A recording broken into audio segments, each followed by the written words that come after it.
নমস্কার সকলকে। তো বন্ধুরা, এই ভিডিওতে আমরা কথা বলবো কেকেআর দলের আনক্যাপ প্লেয়ারগুলোকে নিয়ে। তার মধ্যে এই ভিডিওতে আমি দুটো প্লেয়ারকে নিয়েই কথা বলবো, আর এর আগে যে ভিডিওটা আছে সেই ভিডিওতে কিন্তু একটা প্লেয়ারকে নিয়ে অলরেডি ডিটেলসে আলোচনা করা আছে। সেই প্লেয়ারটার নাম হলো দক্ষ কামরা বা দক্ষ কামরা।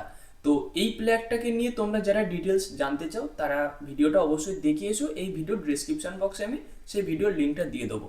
তবে এই ভিডিওতে আমরা দুটো প্লেয়ারকে নিয়ে কথা বলবো, একজন হলো তেজস্বী ধাইয়া এবং আরেকজন হলো সার্থক রঞ্জন। এই দুটো প্লেয়ারের কোয়ালিটি কী আছে, এই দুটো প্লেয়ারের ব্যাকগ্রাউন্ড কী আছে, সেই বিষয়টাই ডিটেলসে আলোচনা করবো এই ভিডিওতে। তো অবশ্যই তোমরা ভিডিওটা শেষ পর্যন্ত দেখতে থাকো এবং ভিডিওটা দেখার পরে তোমাদের কি মতামত সেটা অবশ্যই কমেন্টে জানিয়ে দিয়ে যেও। তো চলো ভিডিওর মেন টপিকে যাওয়া যাক। আর মেন টপিকে যাওয়ার আগে তোমাদের কাছে একটা রিকোয়েস্ট, তোমরা যারা আমাদের চ্যানেলে প্রথমবারের জন্য এসেছো তারা অবশ্যই চ্যানেলটাকে সাবস্ক্রাইব করে তার পাশের বেল আইকনটাকে অন করে দিও। আর যদি ফেসবুক থেকে দেখে থাকো তাহলে পেজটাকে ফলো করে দিও, কারণ আমাদের এই চ্যানেল থেকে বলো বা পেজ থেকে বলো খেলা সংক্রান্ত সমস্ত আপডেট তোমরা ডিটেলসে পেয়ে যাবে। তো চলো এবার ভিডিওর মেন টপিকে যাওয়া যাক। তো প্রথমে যে প্লেয়ারটাকে নিয়ে কথা বলবো সে হলো তেজস্বী ধাইয়া। তো তেজস্বী ধাইয়া হলো একজন wicket keeper batsman, uncapped player. এখনো পর্যন্ত কোনো জাতীয় স্তরের ম্যাচ খেলার বা ইন্টারন্যাশনাল ম্যাচ খেলার অভিজ্ঞতা নেই। তো এই প্লেয়ারটা মূলত মিডিল অর্ডারে খেলতে ভালোবাসে বা মিডিল অর্ডারকেই প্রেফার করে। দিল্লি প্রিমিয়ার লিগে লাস্ট খেলেছে। তো এই দিল্লি প্রিমিয়ার লিগে সর্বোচ্চ স্ট্রাইক রেট এই প্লেয়ারটারই ছিল এই 2025 মরশুমে। এবং বাকি যদি এই প্লেয়ারটাকে নিয়ে কথা বলি, সর্বোচ্চ 6 মারার রেকর্ড আছে এই প্লেয়ারটার, এবং মানে এই দিল্লি প্রিমিয়ার লিগের কথাই বলছি। এবং সেই সঙ্গে এই প্লেয়ারটা মানে হারা ম্যাচ জিতিয়ে দেওয়ার ক্ষমতা রাখে। মানে মনে করো নামলো এমন সিচুয়েশনে সেইখানে রান করতে হবে 12 বলে 28 বা 29, উইকেট পড়ে গেছে 5টা, তো এই প্লেয়ারটা ব্যাটে নেমে এই রানটা তুলে দেওয়ার ক্ষমতা রাখে, লম্বা লম্বা 6 মারার ক্ষমতা রাখে। তো এইরকম কোয়ালিটির একটা প্লেয়ার এবং উইকেট কিপিংও যথেষ্ট ভালো। তো এই প্লেয়ারটা এই বছর দিল্লি প্রিমিয়ার লিগে টোটাল তোমার ছক্কা মেরেছে 10টা ম্যাচে, 29টা 6 মেরেছে। মানে বোঝো যে কতটা পাওয়ারফুল। সেকেন্ড 6 মারার দিক থেকে আছে। 11টা ম্যাচ খেলেছে নীতিশ রানা 11টা ম্যাচে 34টা ছক্কা মেরেছে, আর এই প্লেয়ারটা 10টা ম্যাচে 29টা ছক্কা মেরেছে। আর একটা জিনিস তোমাদের বলে রাখি, যে দিল্লি প্রিমিয়ার লিগের কথা বলছি, দিল্লি প্রিমিয়ার লিগে যে সমস্ত প্লেয়ারগুলো খেলে তারা কিন্তু আমাদের আইপিএল বা টপ লেভেলের ক্রিকেটটা খেলে, যেখানে নীতিশ রানা, হর্ষিত রানা, আয়ুষ বাদনি, প্রিন্স আরিয়া এই সমস্ত প্লেয়ারগুলো খেলে। মানে কোয়ালিটির প্লেয়ার। বোলিংয়ের দিক থেকে গেলে দেখতে গেলে সুয়াস শর্মা আছে, প্রিন্স যাদব আছে, এই সমস্ত প্লেয়ারগুলো কিন্তু খেলে দিল্লি প্রিমিয়ার লিগে। তো এটা একেবারেও এলেবেলে ভেবো না দিল্লি প্রিমিয়ার লিগটা। তো সেখানে তেজস্বী ধাইয়ার এই রেকর্ডটা আছে।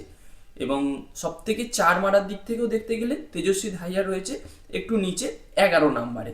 তো মোটামুটি এই গেল তেজস্বী ধাইয়ার রেকর্ড। তো মারকুটে একটা প্লেয়ার, হাই স্ট্রাইক রেটের একটা প্লেয়ার। তো এবার যে প্লেয়ারটাকে নিয়ে কথা বলবো সেই প্লেয়ারটার সম্পর্কে জানার জন্য কমেন্টেও একজন কমেন্ট করেছিল, যার নাম হলো সার্থক রঞ্জন প্লেয়ারটা। তো এই সার্থক রঞ্জনের বয়স হচ্ছে 29 বছর। এই প্লেয়ারটা মূলত ওপেনিং ব্যাটসম্যান হিসাবেই খেলে। মানে বলা যেতে পারে আমাদের আজিঙ্ক্য রাহানের একেবারে পরিপূরক, একেবারে সঠিক রিপ্লেসমেন্ট হতে পারে। তো আজিঙ্ক্য রাহানের সঙ্গে কেন তুলনা করলাম সেটাও তোমাদের বলছি এই ভিডিওতে। তো প্রথমেই প্লেয়ারটার একটু রেকর্ড তোমাদের বলি। তো এই বছর দিল্লি প্রিমিয়ার লিগে মানে 2025-এ সার্থক রঞ্জন টোটাল 9টা ম্যাচ খেলেছে এবং 9টা ম্যাচে রান করেছে 449, অ্যাভারেজ ছিল 56.12। এবং তার থেকেও বড় কথা, সার্থক রঞ্জন কিন্তু ছিল সেকেন্ড রান গেটার। মানে 1 নম্বরে ছিল অর্পিত রানা, যে 11টা ম্যাচে 495 রান করেছে, অ্যাভারেজ ছিল 55.00, মানে 55 অ্যাভারেজ ছিল। তো যদি সার্থক রঞ্জন এই অর্পিত রানার মতো আর দুটো একটা ম্যাচ বেশি খেলতো তাহলে কিন্তু সে হায়েস্ট রান গেটারও হয়ে যেতে পারতো। আর তারপরেই আছে ইয়াশ ধুল, তারপরে আছে নীতিশ রানা, এই সমস্ত প্লেয়ারগুলো কিন্তু রয়েছে। এবং দেখো তোমরা 9 নম্বরে কিন্তু দেখতে পাবে তেজস্বী ধাইয়াও রয়েছে। আমি তোমাদের মার্ক করে দেখিয়ে দিই, তোমরা তাহলে বুঝতে পারবে। তো তেজস্বী ধাইয়াও কিন্তু এখানে 9 নম্বর পজিশনে রয়েছে। তো মোটামুটি বুঝতে পারলে দিল্লি প্রিমিয়ার লিগে এই প্লেয়ারটার কোয়ালিটি যথেষ্ট ভালো কোয়ালিটির খেলা খেলেছে।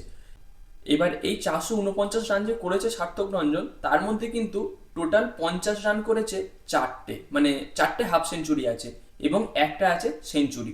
তো কোয়ালিটির দিক থেকে যথেষ্ট ভালো প্লেয়ার, এটা নতুন করে বলার কিছু নেই, তোমরা স্ট্যাটিস্টিক্স দেখেই বুঝতে পারছো।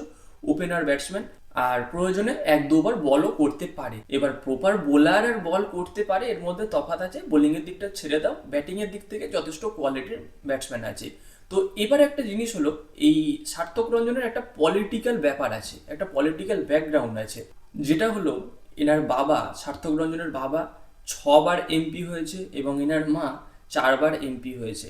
তো এই জায়গায় সার্থক রঞ্জন যতবার তার খেলার বা ক্রিকেট কেরিয়ারের জন্য বয়স ভিত্তিক কোনো ম্যাচ খেলতে গেছে বা কোনো কোথাও সুযোগ সুবিধার কথা হয়েছে, তো সেখানে সবাই তাকে ইস্যু করেছে যে তার পলিটিক্যাল ব্যাকগ্রাউন্ড আছে, এই কারণেই সে সুযোগটা আগে পেয়েছে। কিন্তু অ্যাকচুয়ালি সেটা নয়, সার্থক রঞ্জন কিন্তু খেলা দেখিয়েই বা খেলেই সুযোগটা পেয়েছে।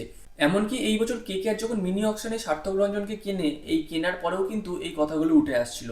আর একটা মজার বিষয় কি, আজ থেকে 5-7 বছর আগে কিন্তু সার্থক রঞ্জন একটা ইন্টারভিউতে বলেছিল যে আমি কেকেআর এর হয়ে খেলতে চাই কারণ আমি শাহরুখ খানের ভক্ত। আর আজকে 5-7 বছর পরে কিন্তু এই স্বপ্নটা সার্থক রঞ্জনের সার্থক হচ্ছে বা পূরণ হচ্ছে বলা যেতে পারে। আর এই সার্থক রঞ্জন নিজের খেলাতে প্রচুর হার্ডওয়ার্ক করে। সে কিন্তু টপ লেভেলে আসার জন্য এই আয়ুষ বাদুনি, তারপরে নীতিশ রানা, এই সমস্ত প্লেয়ারদের থেকে প্রচুর টিপস নেয় যে আমি কিভাবে হার্ডওয়ার্ক করলে আমি টপ লেভেলে আসতে পারবো। তো বিগত 2-3 বছর ধরে এই টিপস নিয়েছে, খেলেছে, তারপরে কিন্তু আজকে টপ লেভেলে এসেছে। আর কলকাতা কিন্তু এমনি এমনি তাকে কেনেনি। আমি এই কথাগুলো পরে বলছি, আর তার রেকর্ডগুলো ওই জন্যই আমি আগে বলে দিলাম যে দিল্লি প্রিমিয়ার লিগে সে কি কোয়ালিটির খেলা দেখিয়েছে, এই কারণে কিন্তু সার্থক রঞ্জনকে নেওয়া হয়েছে।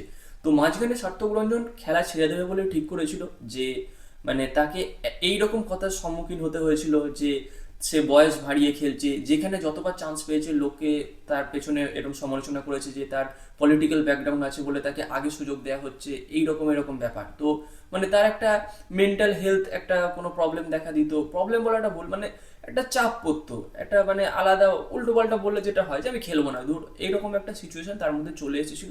তবে তারপরে আবার সে এই জিনিসটাকে ওভারকাম করে খেলায় ফেরে এবং পারফরমেন্স করে আজকে আইপিএল এর নাম লিখিয়েছে এবং কলকাতা নাইট রাইডার্স দল তাকে কিনেছে।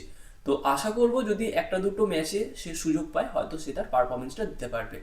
তো এবার দেখা যাক কলকাতা কেমন স্কোয়াড নামায়, তারপরে প্লেয়ারগুলো সুযোগ পায় কি পায় না। আপাতত এই ছিল আজকের আপডেট।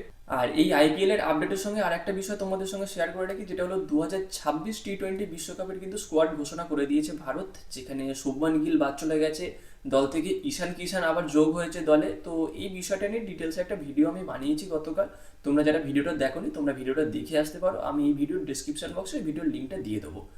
আর আজকের জন্য ভিডিওটা এইটুকুই। যদি ভালো লাগে থাকে লাইক করে দিও, শেয়ার করে দিও, তোমাদের মতামত কমেন্টে জানিও, এবং খেলা সংক্রান্ত এইরকম আপডেট আরও পেতে চাইলে আমাদের চ্যানেলটাকে সাবস্ক্রাইব করে তার পাশে বেল আইকনটাকে অন করে দিও, আর যদি ফেসবুক থেকে দেখে থাকো তাহলে পেজটাকে ফলো করে দিও। তো গাইস, দেখা হচ্ছে পরবর্তী ভিডিওতে। Bye bye.